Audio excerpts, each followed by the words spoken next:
muito bem-vindo, muito bem-vinda ao nosso 20º episódio do Casa Viva JungleCast. É uma grande honra ter vocês com a gente aqui. E a gente não podia terminar essa segunda temporada da melhor forma. Estamos fechando com chave de ouro, com uma pessoa incrível, uma celebridade. A gente trouxe um presente para vocês.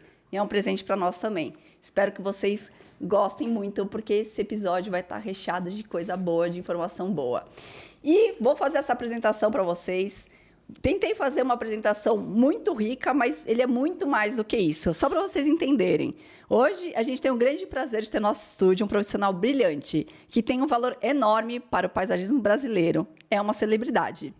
Ele é daqueles profissionais que unem sensibilidade, talento e uma experiência de vida imensa, que poucos, muito poucos, tiveram o privilégio, muitos invejam no bom sentido, e dariam tudo para poder ter vivido essas experiências que ele viveu. Então, chega junto. Ele caminhou ao lado de mestres como Roberto Burle Marx, Fernando Chassel e Coach Mori. Além disso, participou de expedições inesquecíveis, que ele vai contar um pouco sobre isso também aqui para a gente.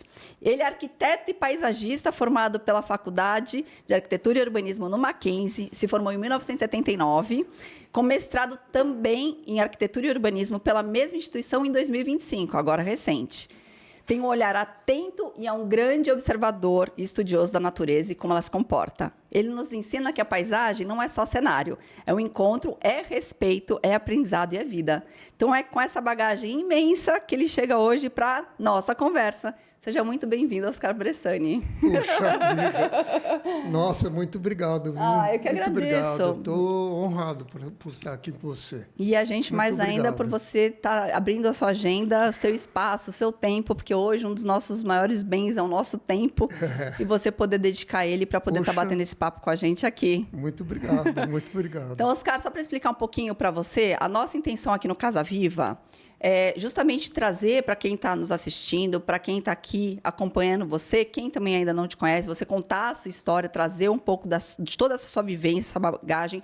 São 45 anos. Em 1980 que você abriu o seu escritório, não foi isso? É quase meio século. É muito andar, é muita caminhada, né? É muita planta plantada, é muito lugar visitado, são muitas experiências colecionadas e vividas.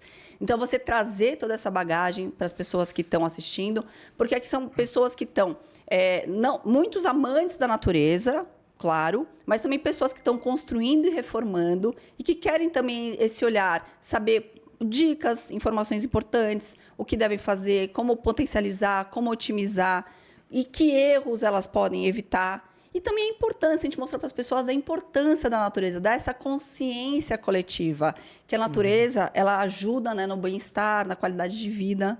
Então, vamos lá. Então, a gente tem muita coisa para falar, agora eu vou parar de falar e agora, a sua vez, me conta tudo, fala tudo para a gente. Como que você começou, um pouco de tudo. Bom, quando eu comecei, eu estava no 3º ano da faculdade, né, quando eu comecei a fazer estágios. Logo de cara, você já sabia que era arquitetura que você queria? Quando você já foi para o Mackenzie? Não, eu fiz 1 ano e meio de engenharia.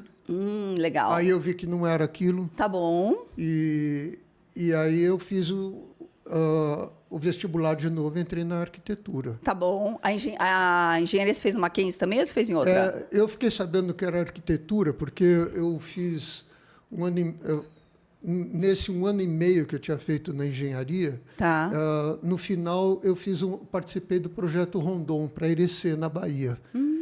E aí os engenheiros ficavam fazendo os trabalhos lá e pediam para eu corrigir a arquitetura de uma igreja. Tá. Aí eu projetei uma torre, eu falei, olha que legal.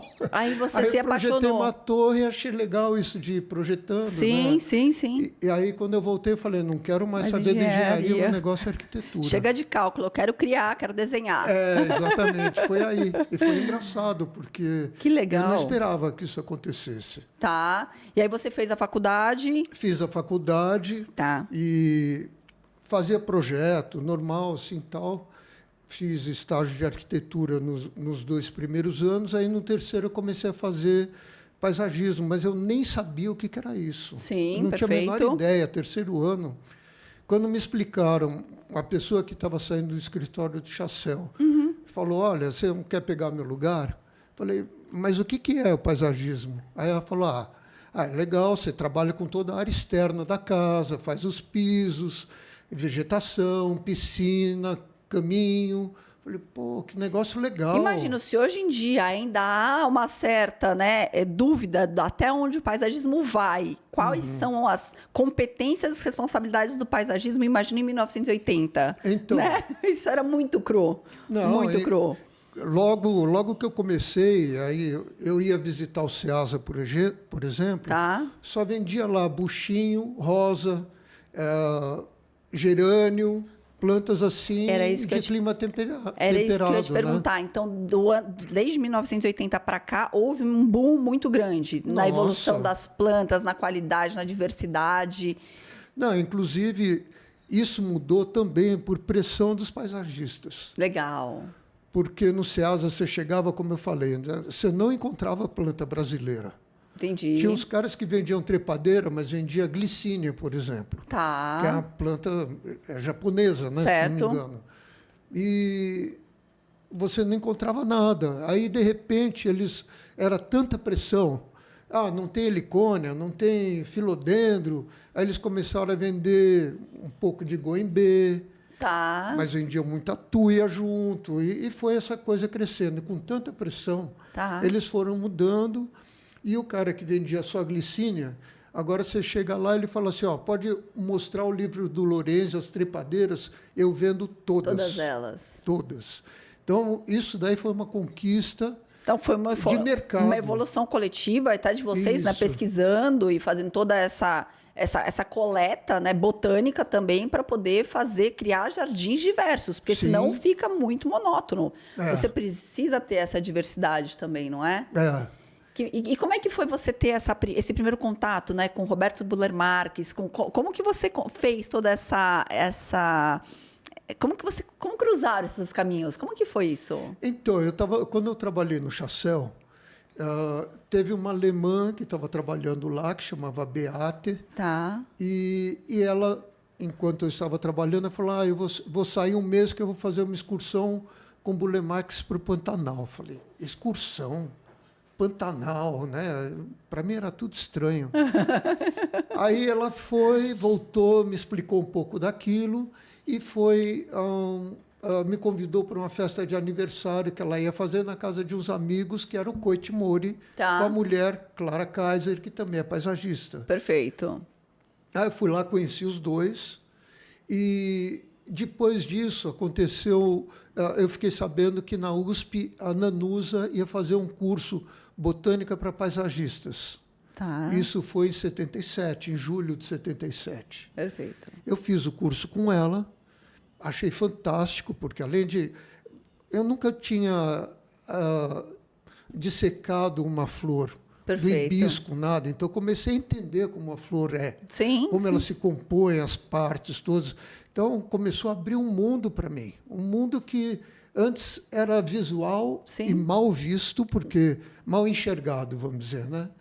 Porque eu não compreendia o que eu estava vendo.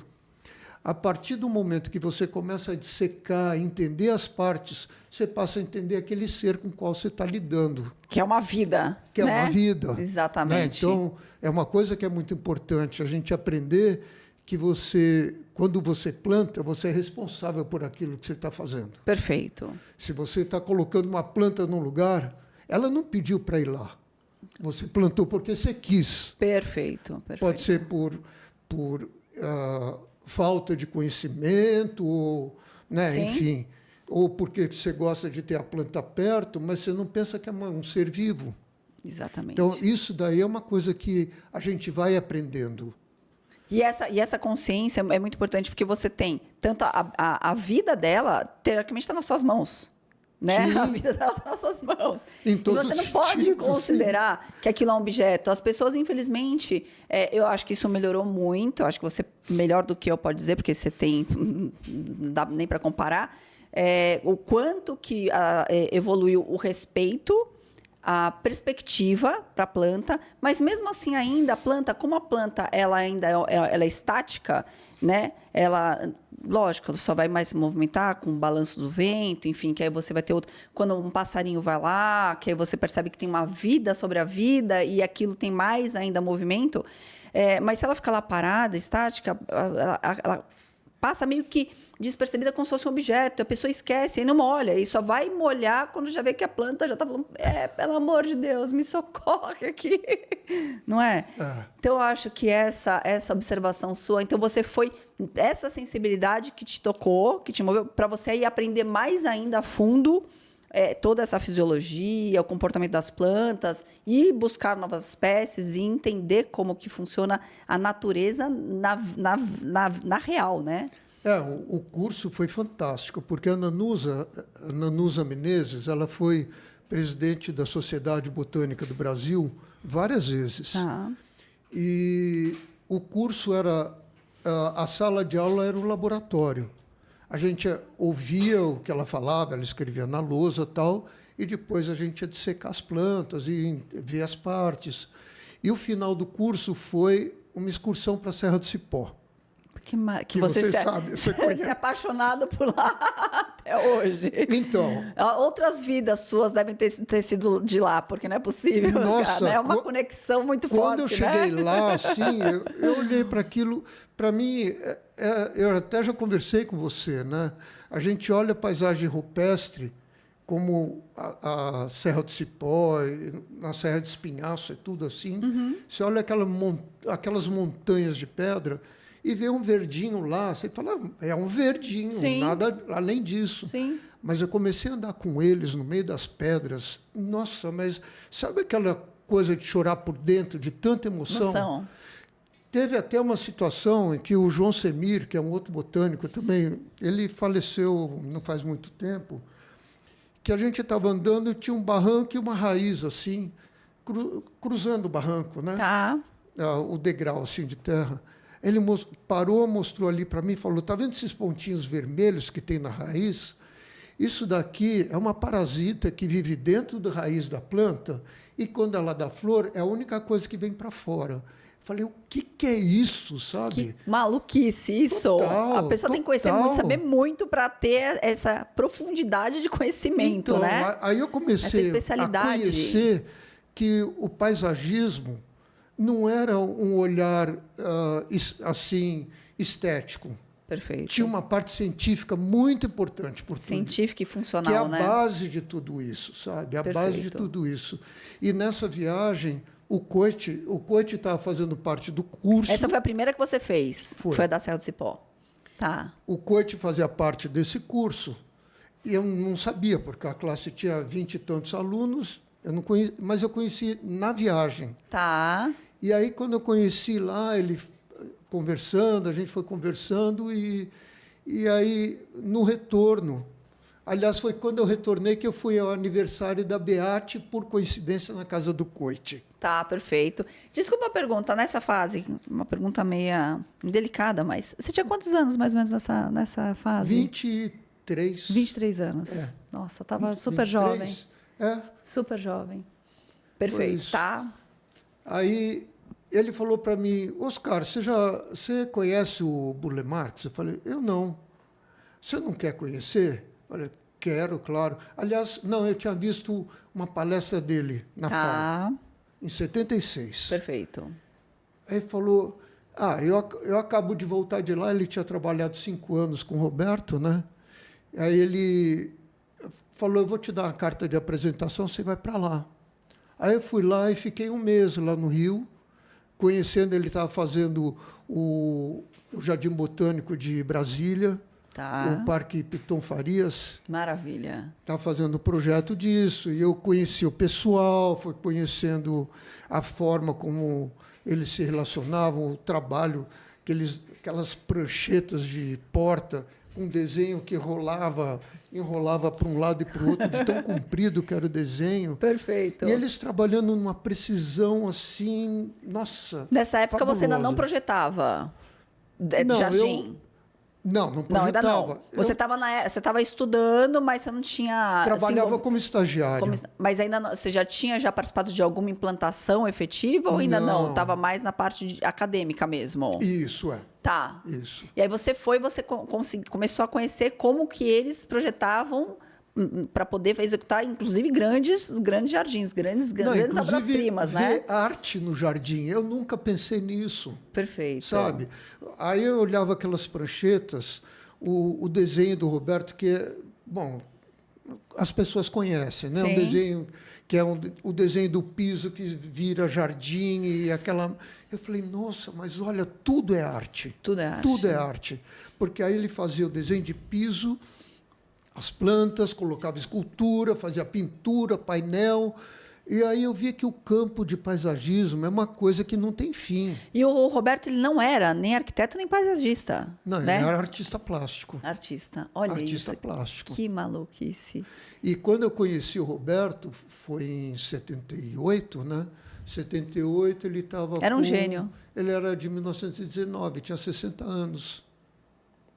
E ele, desde os 24 anos, ele trabalhava com paisagismo. Então, você vê, ele já tinha 40 anos de carreira ali. E o que você sentia, né, assim, a grande mudança que você sentiu da fase quando ele desenhava, ele projetava pela própria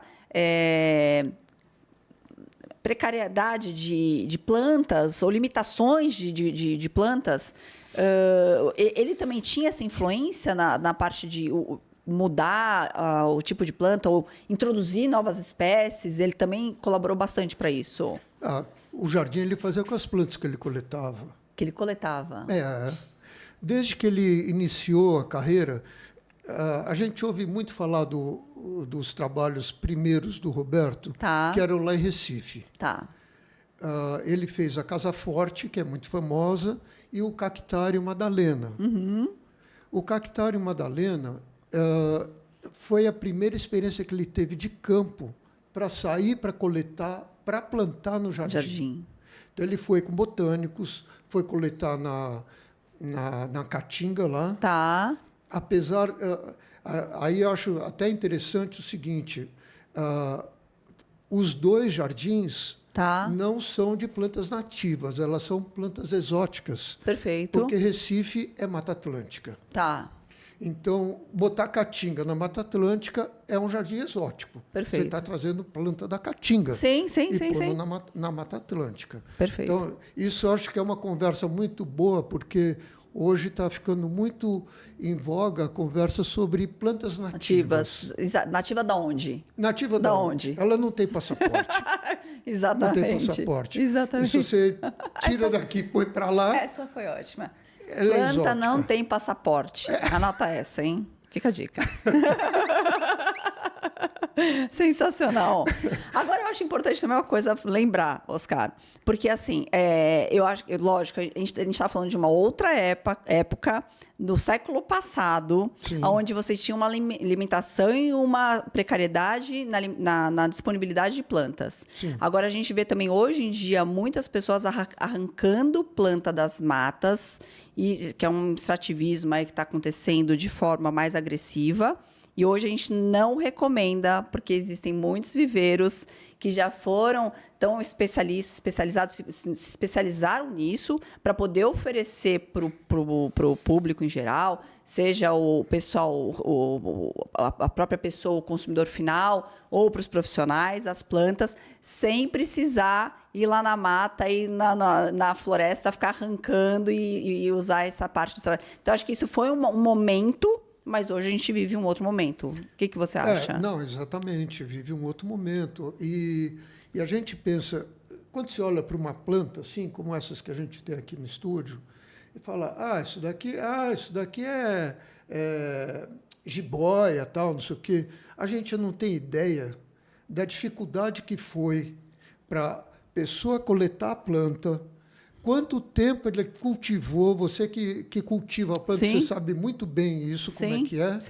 Mas para introduzir no mercado uma planta que é nova, até ser assimilada pelos consumidores. Fazer os testes, as experiências, ver a resistência, como que é, o que ela aguenta, o que ela não aguenta, Exatamente. Como que deve se cuidar dela, as orientações, né? Então, hoje em dia, que a gente vê, por exemplo, essa palmeira triângulo, sim, né, sim. que é Gypsis, sim. foi introduzida pelo Roberto há mais de 40 anos. Há mais de 40 anos ele colocou, era uma planta nova, né? Ele que colocou no mercado. E é uma planta maravilhosa. Plantou no jardim. Maravilhosa. E aí, depois de ele ter posto 40 anos, ainda ficou no anonimato quantos anos? Sim. Até começar a ser conhecida. Pelo menos uns 30. Exatamente. 20 anos, 30. Exatamente. Então, o tempo que leva para as plantas saírem do anonimato, passarem por toda essa experiência de cultivo, porque muitos... Coletar planta não é você chegar lá no mato, pegar a muda e levar embora. Não é isso.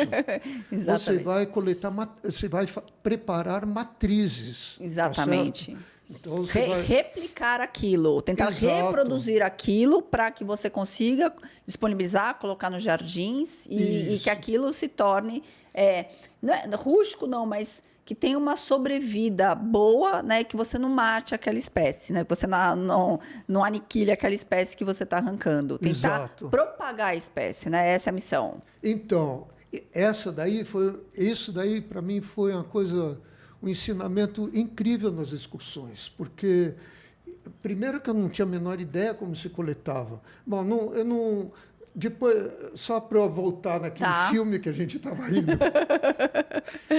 Quando eu voltei, então, do escritório do Roberto, o Coit me chamou para trabalhar como estagiário. Eu comecei a trabalhar com ele em julho. E em novembro ele falou para mim, Oscar, vai ter uma viagem para o Pantanal, você quer ir? Eu falei, eu quero, já estou pronto. Estou pronto, largo tudo e vou. Bora!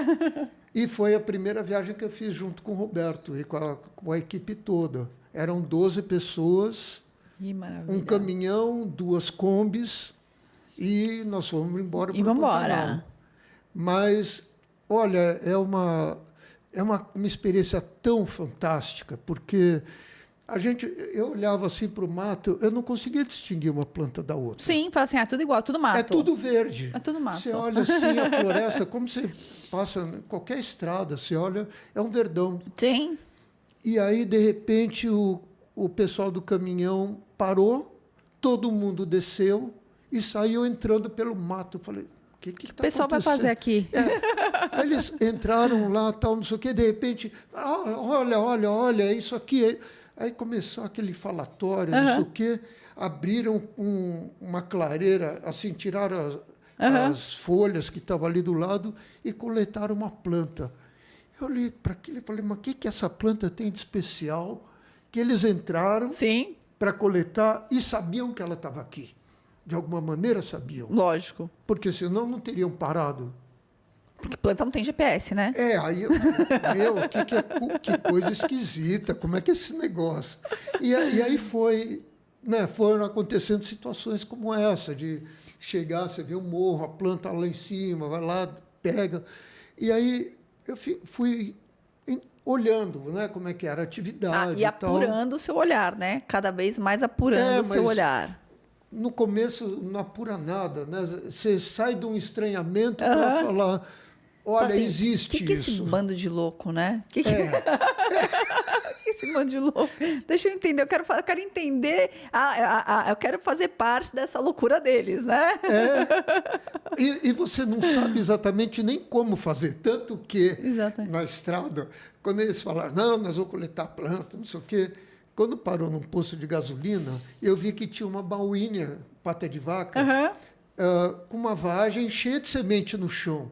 Eu achei o máximo. Eu fui lá, peguei as sementes, pus assim na mão, levei para o Coit e falei, Coit, olha o que eu coletei aqui. Ele falou, você pegou semente de baúinha? Legal, legal. Então, foi o primeiro... Sua primeira grande ação, descoberta. Nesse sentido. Você falando, eu fico assim, eu me coloco exatamente no seu lugar. Foi exatamente assim que eu me senti. porque a gente tem muita experiência com árvores, com palmeiras, com plantas de grande porte. A gente tem um grande conhecimento, então você olha na rua, eu consigo reconhecer, consigo identificar. Agora, as plantas menores, os arbustos, as folhas, as plantas pequenas, ou o mato que está ali na montanha que você passa na estrada, eu não tenho essa habilidade, né? A gente até conhece as plantas mais comerciais, lógico. Mas aí, de repente, a gente andando, né? Que foi a experiência que a gente teve agora recentemente, você não, olha isso, olha aí, olha aqui. Não, mas olha, nossa, olha quanta coisa assim. Mas aonde que tá esse monte de coisa, gente? Cadê? O que eu tô perdendo aqui? Que foi lá na Serra do Cipó, né? Maravilhoso. Você vê, engraçado, para você, a primeira experiência foi igual a minha. Exatamente. No mesmo lugar. Exatamente. E assim, no primeiro dia foi um pouco estranho, porque assim, eu me senti meio assim, o que eu estou perdendo que eu não estou conseguindo enxergar? Cadê que eu não estou... E assim, a gente vai, conforme vai passando os dias, você vai ganhando mais sensibilidade, exatamente, né? E você vai conseguindo perceber as coisas de uma forma melhor. Foi a experiência que você teve com ele, foi a que eu tive com você. Maravilhoso. Mas você sabe que eu chamo essa experiência de abertura do olhar. Legal.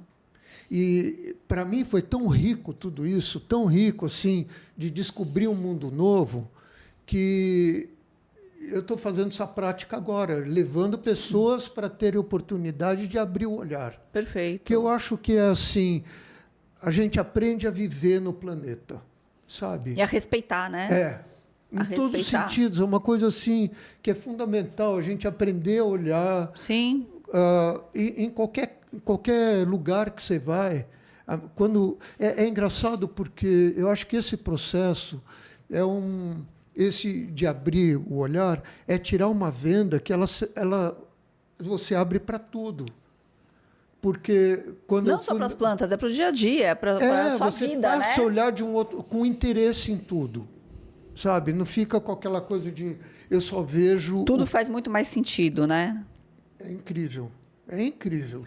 É um processo maravilhoso. E você depois, aí você fez várias outras viagens com ele, né? Isso foi quantas viagens mais ou menos você fez com ele? Você lembra? Com ele mesmo, 8. 8 viagens, tá? Mas eu sempre continuei. Tinha vezes que ele não podia ir, então eu ia com o José Tabacou, e com o pessoal lá do Rio, a gente fazia outras. E aí você já voltava, aí você começou a projetar, começou a colocar, então, ou ainda não? Uma coisa que eu acho assim, que é muito legal, que para mim, né, isso que a gente estava falando do começo da excursão, saber que tem plantas que você tem que coletar só semente. Tem outras que é só... você traz o talo dela, vamos dizer, né? Um pedaço do caule, a muda, aliás, a estaca. Sim, isso é tudo experiência, você só vai saber a gente fazendo. Vai aprender no campo, mas vai aprender no erro. Eles tinham um conhecimento vai no erro. espetacular, entende? Porque olhava assim e falava, ó, esse pé nem adianta você coletar semente, porque essa semente está aberta há muito tempo e a viabilidade dela é 14 dias. Já passou ela já está aberta, até voltar já era, você vai perder tempo e vai... Nada. Esforço em vão, né? Não serve para nada. Tá. Então, esse tipo de conhecimento até era um conhecimento prático que...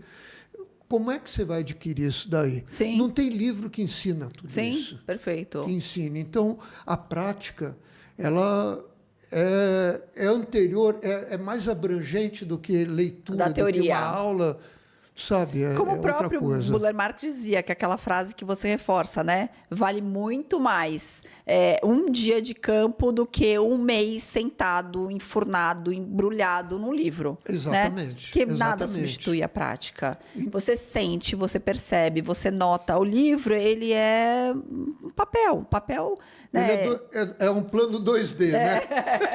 É um plano. Exatamente. O outro é a vivência. E aí, e quando que foi, então, essa mudança? Me conta um pouquinho como que foi essa transição de quando você começou, de 1980, pulamos para 2025. Como que você sentiu essa mudança, tanto da criação do projeto, quanto da implantação do projeto? Ixi, que pergunta complicada. Aí é que a gente vai pegar. Porque a gente está falando de muitos anos de diferença, né? Como que era quando você começou, como que está agora, o que você sente e onde que estão os maiores problemas que você enxerga para até que as pessoas que estão construindo, reformando, como que você... uma dica, informação que você acha que é legal você passar aqui para o pessoal? Nossa, difícil a pergunta. Quando você começou porque, lá no... assim, o paisagismo não é só colocar planta. Tá. Né? Então, a gente tem que apurar uma série de outros sentimentos, outras percepções, que não é olhar uma planta e falar, eu gosto dessa, eu ponho aqui. Perfeito. Você tem que ter um olhar de sentir, por exemplo, as cores, como funcionam, tem que ter um contexto para colocar aquelas plantas, você criar um conjunto, você não vai colocar uma tuia do lado de uma primavera, por exemplo. São contextos diferentes. Tudo tem que ser intencional, né? Tem que ter uma intenção. O negócio que eu aprendi, que eu achei muito interessante, é você criar um tema. Legal. Antes de fazer o trabalho. Perfeito. Sabe? Bom, por exemplo, eu quero trabalhar com plantas brancas, com flores brancas nesse lugar, por exemplo. Tá. Ou eu quero trabalhar aqui só com as aráceas, né? O filodendro, essas coisas. Então, à medida que você vai elegendo temas, elencando temas para cada lugar, você vai dando uma personalidade para aquele lugar. Que aí você cria o cenário e a personalidade de cada lugar. Isso. Não precisa uma coisa ser única, monótona, monocromática. Isso. Você pode ter diferentes, como é na natureza real, na vida real, né? Sim. Que você tem diferentes pontos de atenção e de atração, né? E você cria, você traz isso para o jardim, né? E você tem um fio condutor. Tá. Né? Porque se você não cria um tema, você fala, eu gosto disso, você vai pondo e fica sem critério. Uma salada de fruta. Fica só assim, não, eu acho bonito, então aqui eu ponho rosinha, ali eu ponho verde, ali eu ponho vermelho.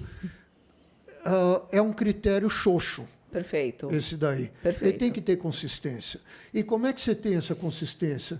Você tem que olhar. Você tem que ver pinturas, por exemplo. Pensa que os pintores, eles fazem uma composição. Não é...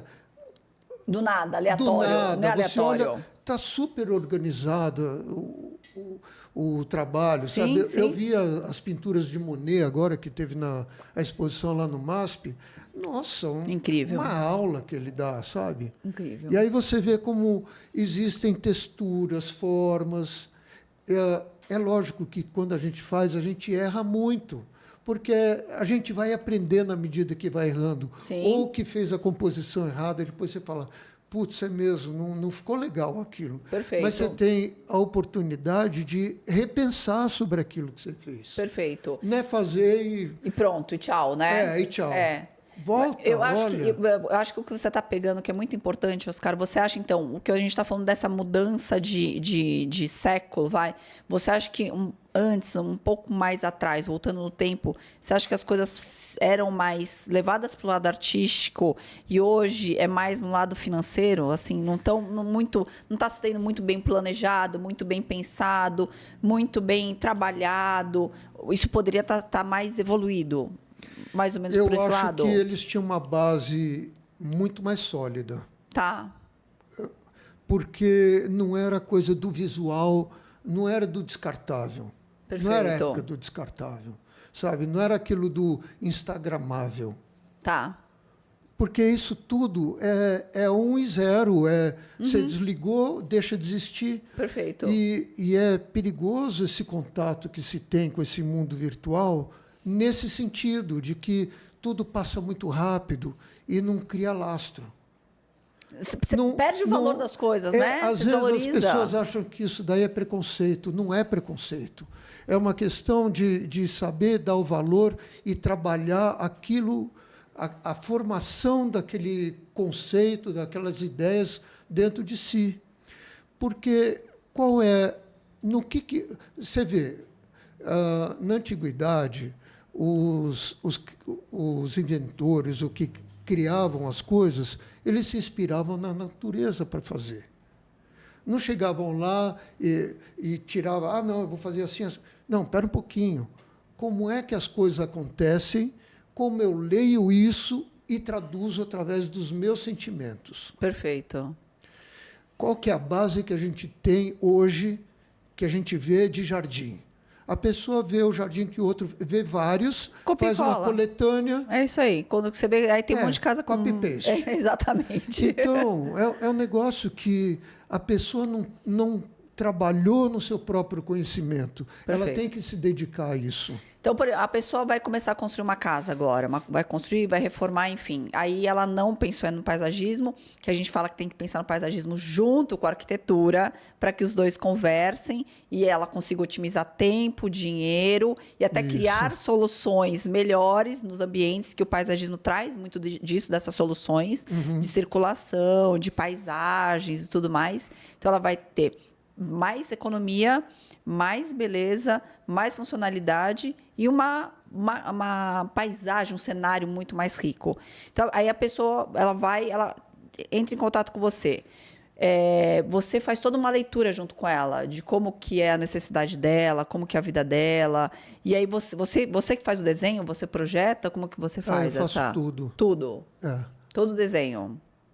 Aí você entende um pouco como que é a dinâmica daquela família, daquela casa, porque a gente fala, nenhuma paisagem é igual, todas são diferentes, porque nenhuma casa é igual, todas as casas, porque as nenhuma pessoas pessoa é igual a outra, nem a gente é igual a gente mesmo, né? Então a gente tem, né, até por isso a gente tem no logo, né, a gente tem uma casa, né, com uma impressão digital, que é justamente para reforçar, com uma árvore, inclusive, ali simbolizando a impressão digital, que cada casa tem a sua identidade, né? E que cada um merece o seu jardim diferenciado, né?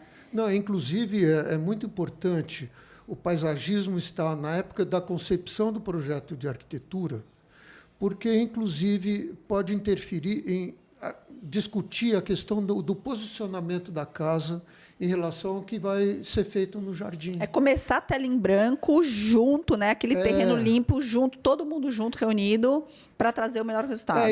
E não é uma questão de roubar a autoria do projeto de arquitetura, nada disso. Não. É para trabalhar em conjunto. Porque tem várias coisas, por exemplo, a rua, digamos uma casa de campo, tem que escolher a localização da casa, o acesso para a casa. O que acontece entre você passar o portão, subir o caminho para chegar lá na casa? O que vai acontecer nesse caminho, no percurso? Que é uma coisa que eu aprendi muito em excursão com isso. Perfeito. Porque a excursão, para mim, não é... que é isso que eu aprendi, né? Que você acorda, entra no carro e a estrada é o que interessa.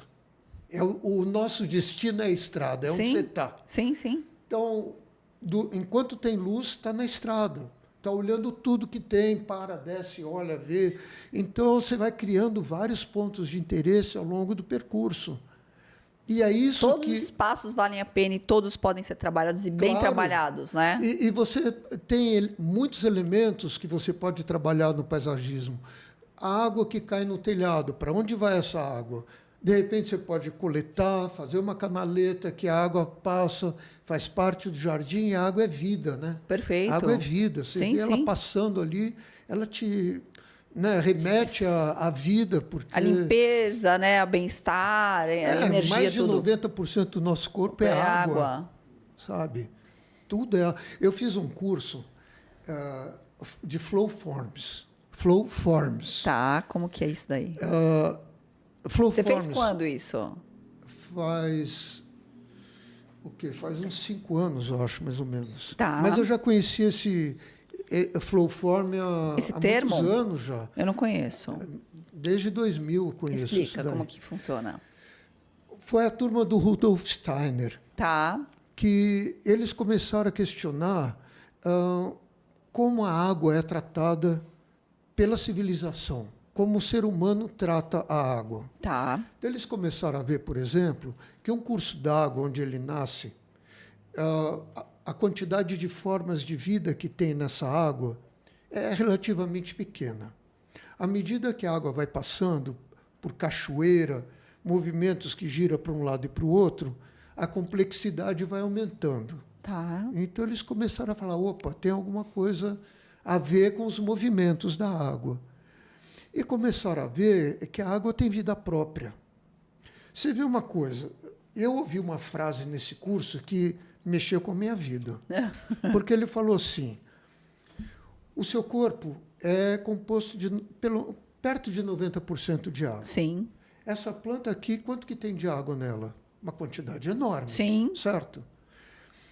A água abriu mão da sua própria forma para que tudo possa ter sua forma própria. Olha, fantástico isso. Que tal? A água abriu mão da sua própria forma para que tudo tenha a sua forma própria. Não é? Sim, é incrível. sim. Você pensa, essa folha aqui, quanto tem de água nela? Sim. Tira a água, ela desaparece. Maravilhoso. Então, é uma coisa muito maravilhosa. Aí ele começou a mostrar o que acontece quando você vai... Que a água, ela não desce em linha reta, nada. Ela sempre está em movimento. Você está tomando banho, você olha, a água desce ali pelo vidro, ela não desce reta, ela vai sambando.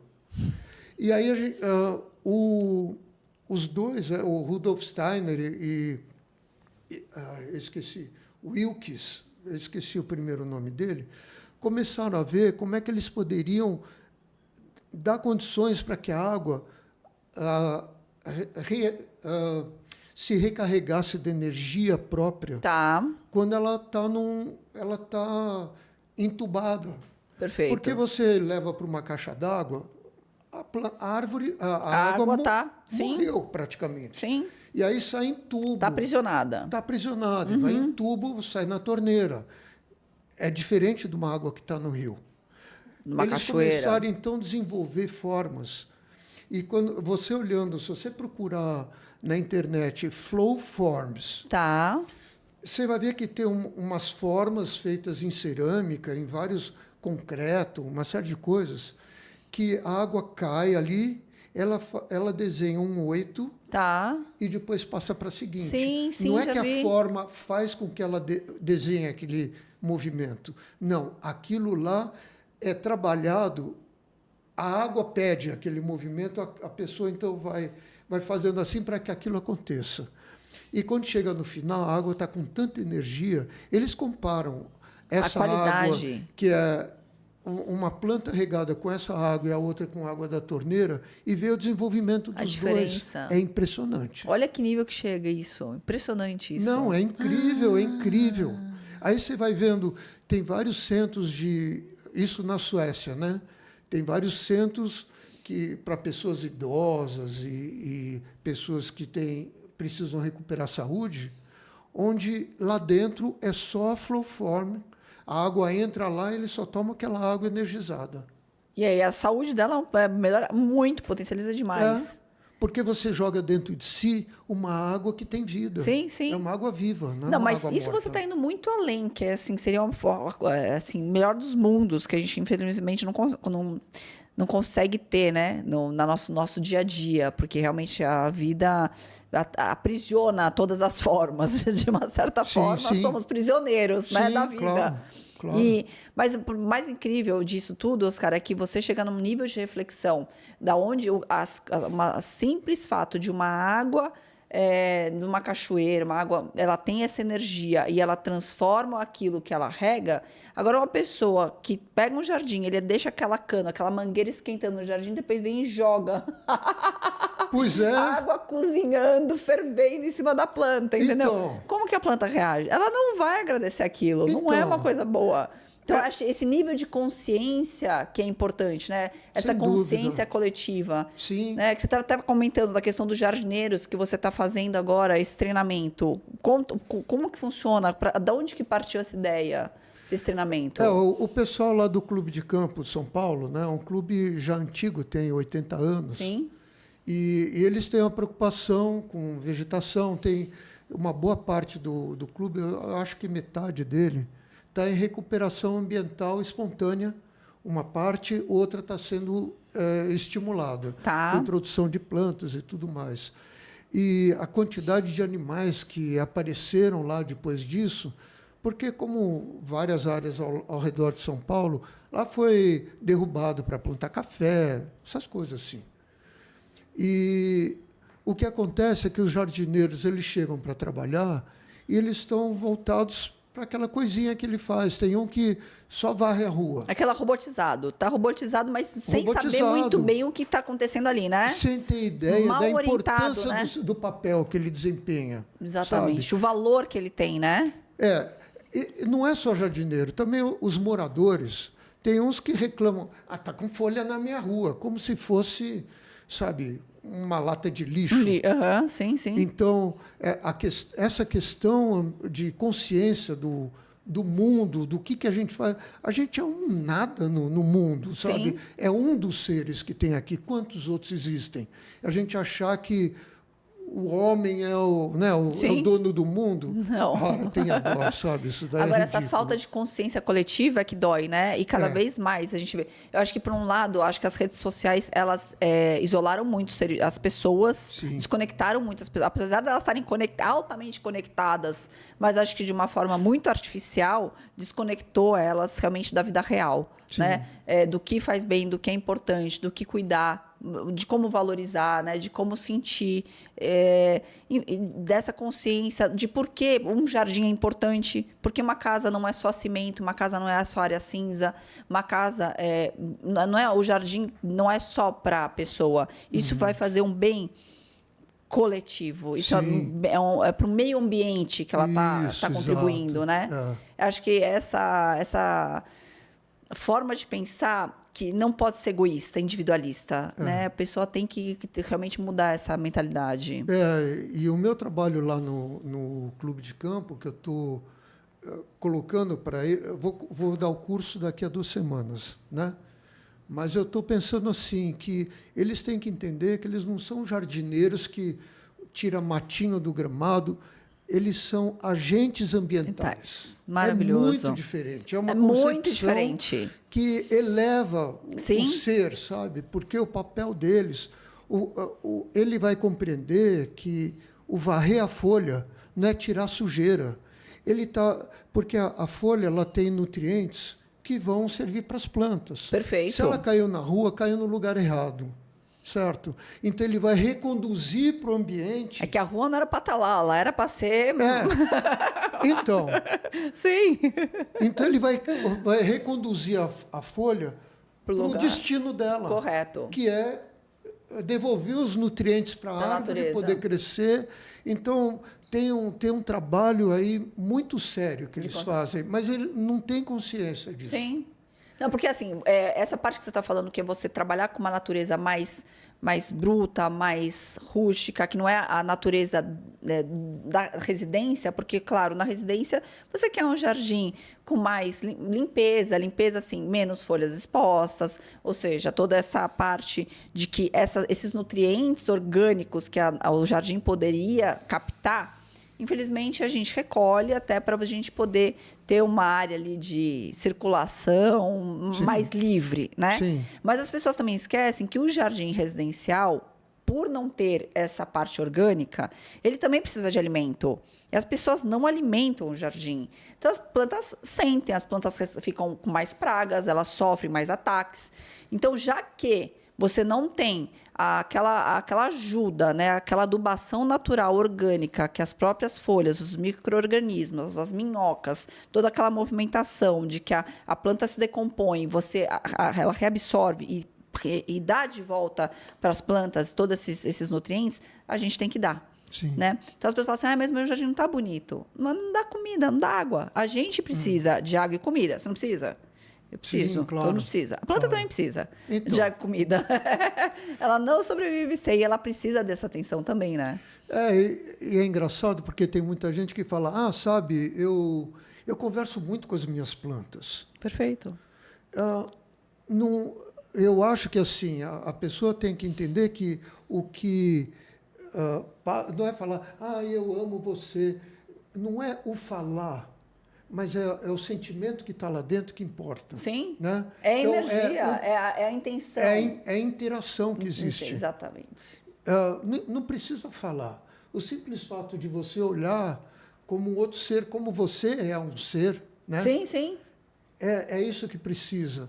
Agora, uma coisa que é muito importante também, sabe, eu vejo muito que em loja em floriculturas vendem aquele negócio que você passa na folha da planta para ficar brilhante. Tenha dó, sabe? Passar esmalte na folha, não. Que é isso, sabe? Esse negócio que você fala é interessante. Olha, para você ter uma ideia, o Paulo me deu uma orquídea no meu aniversário, em maio.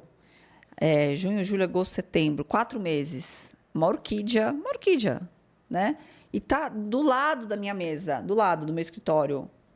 Ela não perdeu uma flor. Olha, que incrível. Até impressionante. Eu molho ela igual as outras, mas ela tá ali do meu lado. Mas eu falo assim, lógico, com a intenção, com a vibração, com a energia. Sim. As outras que eu deixo mais na sala, tal, vira e mexe eu tiro, aí eu levo pro orquidário para poder recuperar, ou ponho na árvore e tal. Fazem 4 meses. Incrível. Essa orquídea é mutante. Eu falo, Paulo, não é possível isso. Ela tá aqui do mesmo jeito fazem 4 meses. Eu nunca vi uma orquídea durar tanto assim. Pois é. Então, assim, ela também tem... Ela pega essa vibração. Do mesmo jeito também que o ambiente. Se ela não tem todo esse tato, essa energia, ela sofre... Tanto que a gente fala que tem as plantas protetoras. Você chega no ambiente, tem baixa energia, tem planta que seca, que morre. Claro. Ela capta isso no ar, né? Tem gente que a orquídea parou de dar flor, põe no lixo. Joga fora. Aí, sabe, eu acho que existe uma relação aí de desprezo com os outros seres que é uma coisa muito grave. Eu acho que é necessário uma reflexão. Sim. Sabe? Agora, necessário isso. Voltando um pouco para o seu projeto, o que você acha que, assim, no projeto do Oscar Bressani, o que não pode faltar? Tem alguma coisa assim que você fala assim, não, esse aqui é minha marca registrada, tem que ter, ou não? Não tem nada muito específico, assim? Não tem. Nada? Não tem. Que, assim, alguma planta que seja a sua, assim, aquela que é a sua queridinha que você fala assim, não... Se eu pudesse, eu plantaria Lavoisiera em tudo que é lugar. Vamos plantar. Lavoisiera, para mim, era uma que eu poria em qualquer lugar. A planta mais linda que eu conheço é Lavoisiera. E você sentiu alguma diferença do começo da sua carreira para cá na questão de abertura assim, das pessoas para você poder desenhar? Alguma resistência? Como é que você sentiu essa mudança? A mudança é muito dentro da gente também, no sentido da gente estar firme no que está criando. Tá bom. Porque a pessoa tem muita expectativa. Tem muitos que chegam com fotografias. Olha, eu gosto disso, eu gosto disso, eu gosto disso. Tá bom. Tá. Mas dentro de você tem que encontrar, como eu falei no começo, de um fio condutor, como é que você transforma todo esse desejo em forma. Tá bom. Como é que se organiza o espaço? Porque tem partes funcionais, claro, né? Sim. Caminho, coletar água da chuva, tem coisas que tem que acontecer. Insolação, não insolação, área de sombra, área de... brinquedo, quer não sei o quê. Então, tem uma parte de organização arquitetônica do espaço. Tá. E aí tem a parte de composição volumétrica também. Você quer criar volume, morrote, pôr pedra. Tá. Mas tem uma necessidade de uma relação íntima sua com o lugar. Então, a pessoa ela traz para você todas as ideias.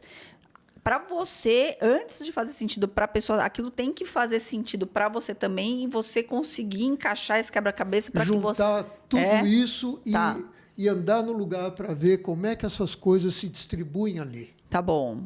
Eu não faço projeto sem conhecer o lugar. Tá, perfeito. Você faz também a parte de arquitetura ou a parte outdoor só? A parte de desenhar a casa, hoje você faz também a casa? Você desenha a casa ou não? Dependendo da casa, sim. Tá.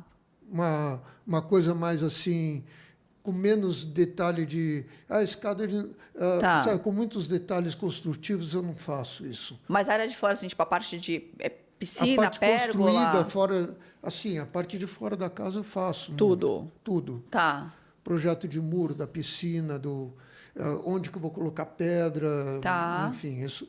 Toda a arquitetura externa eu faço. Normalmente, quanto tempo demora entre você visitar a obra e você entregar o projeto para a pessoa, a parte da criação?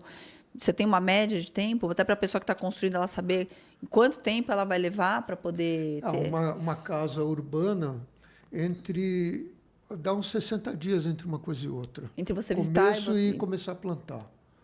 Em tudo? Até fechar o orçamento e começar a fazer o plantio? Mais ou menos isso. Você tem a equipe que faz o plantio também? para você? Ou você contrata parceiros? Eu contrato parceiros. Eu não tenho quem trabalhe comigo. Tá bom. Dependendo... Porque, às vezes, você pega um trabalho distante ou... Enfim, exatamente, é melhor e eu terceirizar. não tenho uma equipe com trabalho permanente. Então, não dá para manter isso. Tem vários jardineiros com os quais eu já trabalhei. Sim. Então... E aí você faz o acompanhamento do plantio, da implantação. Sim, sim. Do começo até o fim. Essa obra, por exemplo, que eu estou tocando agora, no sítio lá na Serra da Cantareira, tem muita parte construída. Tá. Muros de arrimo, piscina, espelho d'água. Então, eu acompanho toda essa obra. Tá. Toda a parte civil, tudo. Toda a parte civil. Tá. E depois eu acompanho o plantio também. E é interessante porque quando eu acompanho também essa parte daí, esse caso está sendo para mim... já tive um outro caso também que teve muita coisa construída, mas esse aqui é mais pesado porque o terreno é muito inclinado. Tá. E tem muita pedra. Nossa, a Serra da Cantareira, você cava 30 centímetros. É pedra. É um desafio, né? É. Então, o jardim está sendo projetado na minha cabeça à medida que estou fazendo. Muita coisa eu tive que mudar. Tá. Sabe? Eu tinha a ideia, mas eu fui mudando muitas coisas e aí é interessante. Até assim, o que o terreno te permite. Não é muitas vezes aquilo que você quer. Isso. Né? Então, aí uma coisa que é o muito interessante... também do terreno, né? Não adianta você ficar batendo lá, né? Você pegar uma ideia e falar, tem que ser Sei, assim. Sim, não é. Michelangelo falava um negócio que é muito legal. Que perguntaram para ele, como é que você esculpe essa forma aí no mármore? Ele fala, mas eu estou olhando, eu já estou vendo ela lá dentro, só tiro o que está em excesso. Só as rebarbas ali, só a rebarba. Tá fácil. Eu tiro o que está a mais aqui. Já está pronto. A arte está pronta. Quando você toca uma obra e vai acompanhando o processo durante um tempo, o terreno fala para você o que é. Não, porque você vê que você está fazendo, está penando para fazer aquela coisa e não sai. Uhum. Aí você fala, estou fazendo errado. Tem alguma coisa que está errada. Eu estou indo contra aquilo, não, tenho que ir junto com aquilo. Né? E aí você vai se ajeitando e vai fazendo. Mesmo... Vai que nem a água. Né? Exatamente. Perfeito. E muitas vezes você... lógico, o camarada que te contrata para fazer um trabalho fala assim, olha, o que você plantar não pode morrer. Mas a planta é viva. Sim. Às vezes você planta aquilo e ela morre. E você não sabe porque o lugar está correto. O plantio está correto, o cuidado está correto e não adaptou. Às vezes você planta um gramado inteiro e chega um lugar que tem a grama morre naquele redondinho, sempre morre lá. O que acontece? Aí você troca a terra, troca a grama, morre de novo. Morre. Eu não sei o que é isso. Tem muita coisa que a gente não sabe. É a mesma coisa que a gente fala, né? No caso de transplante de plantas de grande porte, né? Você fala assim, dá para dar 100%? Não dá. Quando você entra para uma cirurgia, por mais que você esteja sadio, você não tem nada. Você vai operar, sei lá, a clavícula. Quebrou a clavícula, mas você tá bem, você vai entrar para uma cirurgia. Puta, pode dar uma merda, pode morrer. Claro. Né? Você entrou, assim, não tem, você não consegue ter o controle 100% daquilo, né? Porque é um ser vivo. Por isso que é legal quando a gente, no meu caso está sendo um aprendizado tremendo, ficar tanto tempo tocando essa obra, porque eu estou aprendendo o que cada lugar quer. Não, e olha que incrível, Oscar, você com toda a sua experiência, você ainda tem uma idade de falar assim, estou aprendendo, você entendeu? Essa é a ideia, é você estar sempre aprendendo todo dia, você está evoluindo, né?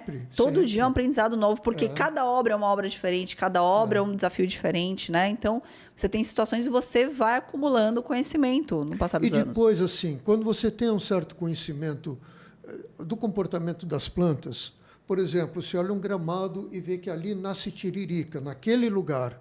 É porque ali empoça água.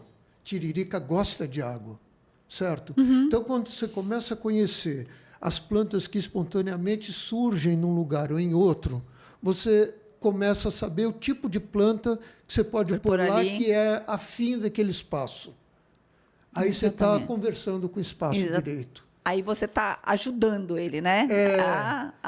Você está se manter. Tá trabalhando em unidade. Perfeito, aí perfeito. Que tá a coisa, sabe? Porque não é só o terreno que a gente está que está falando para a gente as coisas, né? Não adianta cavar aqui que não vai dar certo. Sim. Mas as plantas elas estão indicando o caminho também. Perfeito. E isso é muito interessante, porque ela fala, olha, está aqui, ó.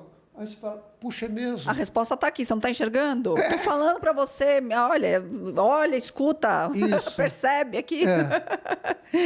Me fala uma coisa, Oscar. É muito legal. O que inspira você? O que ou quem te inspira hoje?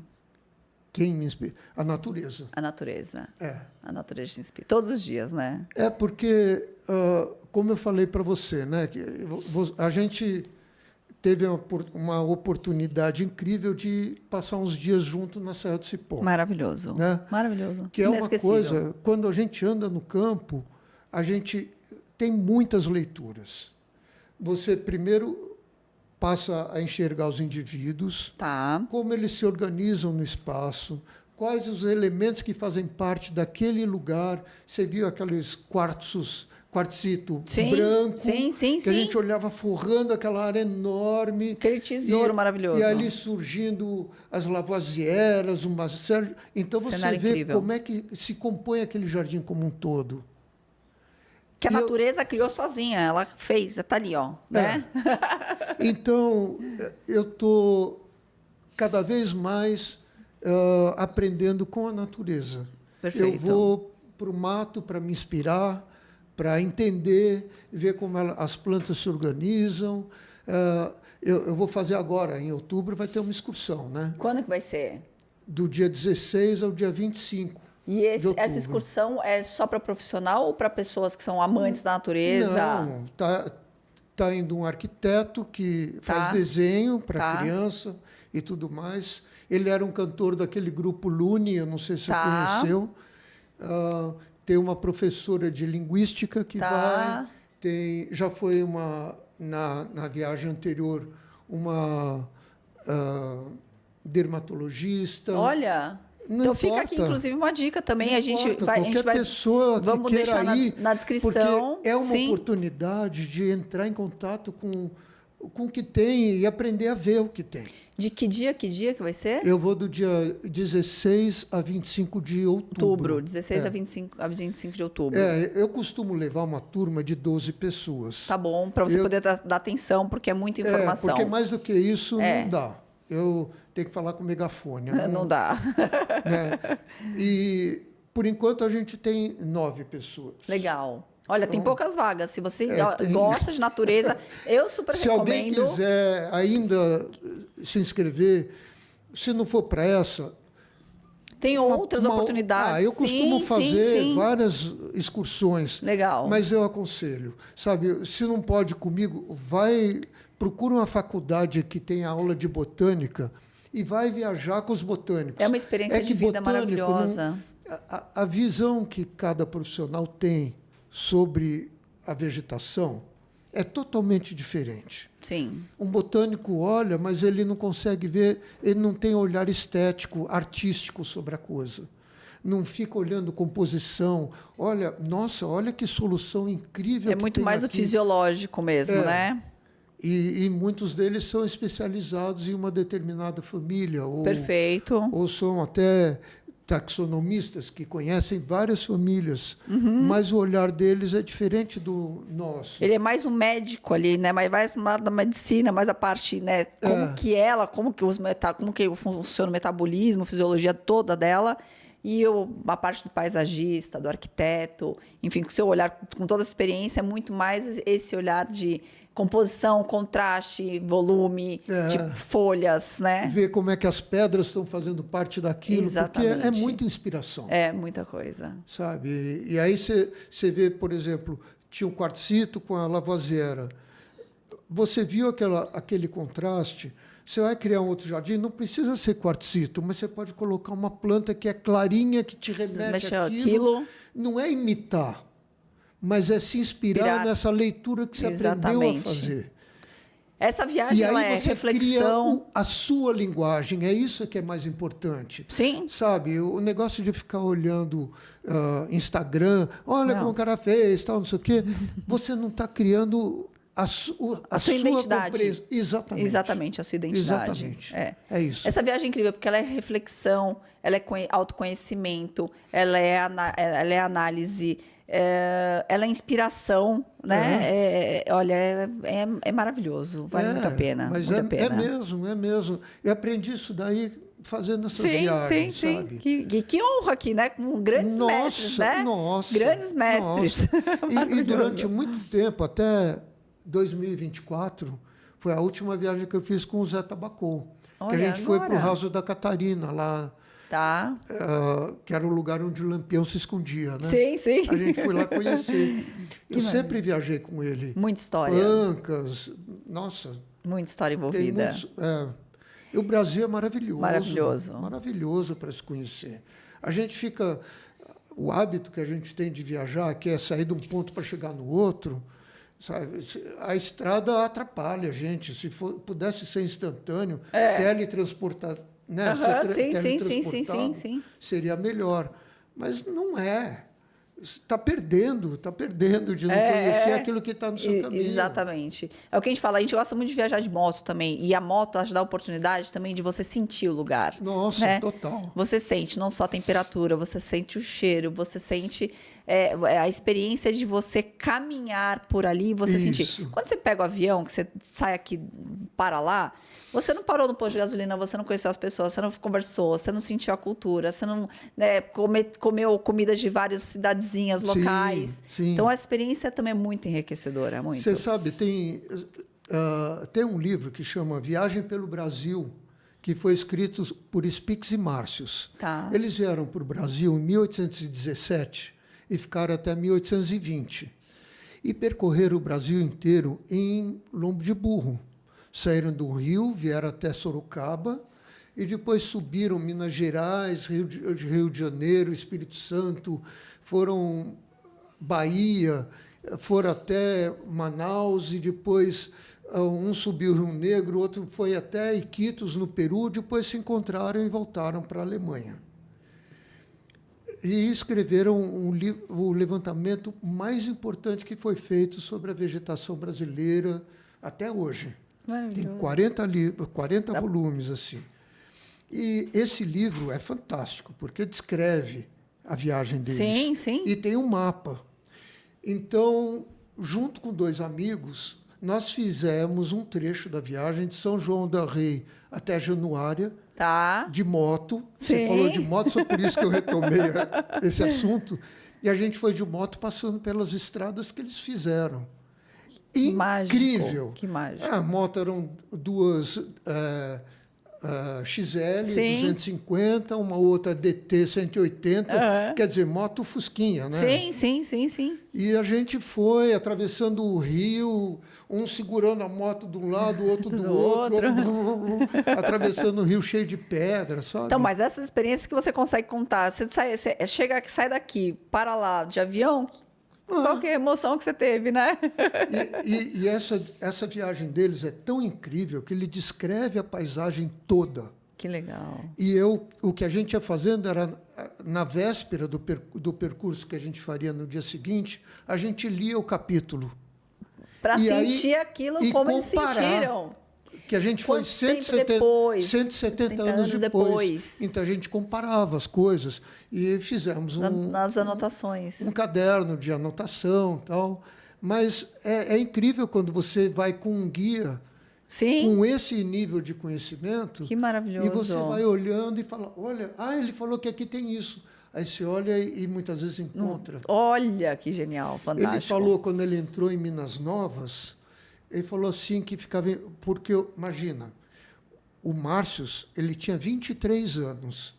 Ele era formado em medicina e botânica, com 23. Uau. Ele sabia tanto que o rei da Baviera pediu para que ele viesse com a princesa Leopoldina para descrever tudo que ele encontrasse do país. Tudo. E o Spix era mais velho um pouco, tinha 28.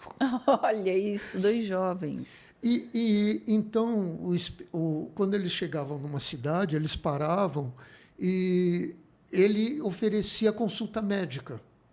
Porque, assim, além de ajudar as pessoas, ele conseguia saber quais eram as doenças que aconteciam aqui. Que fantástico. Quando ele chegou em Minas Novas, ele falou que lá tinha muito problema de bócio, papo e elefantíase. Não tentou descobrir motivo, nada, mas ele relatou isso. Quando eu fui de moto, 170 anos depois, a primeira pessoa que a gente viu era uma pessoa com bócio. Olha isso. Você vê que coisa incrível? Meu Deus do céu. Mas são coisas assim... Impressionante, impressionante. Muito. Falei que aqui é muita experiência, gente. Eu vou te falar, o Oscar, é que não dá para falar tudo num episódio só, né? Numa conversa só. Tem que passar aí um ano conversando com o Oscar de tanta história que ele tem para contar. Uma pessoa muito rica em experiência, em vida. Os caras acham que isso é um grande... Acho que é um dos grandes, maiores legados, né, que você tem, que você leva, né, também daqui. E se você fosse passar para as pessoas que estão te vendo, te ouvindo, assim, qual uma dica, uma frase, alguma coisa que você possa inspirar ou que você possa fazer ela refletir? Para quem está te ouvindo, o que você diria? Me fala.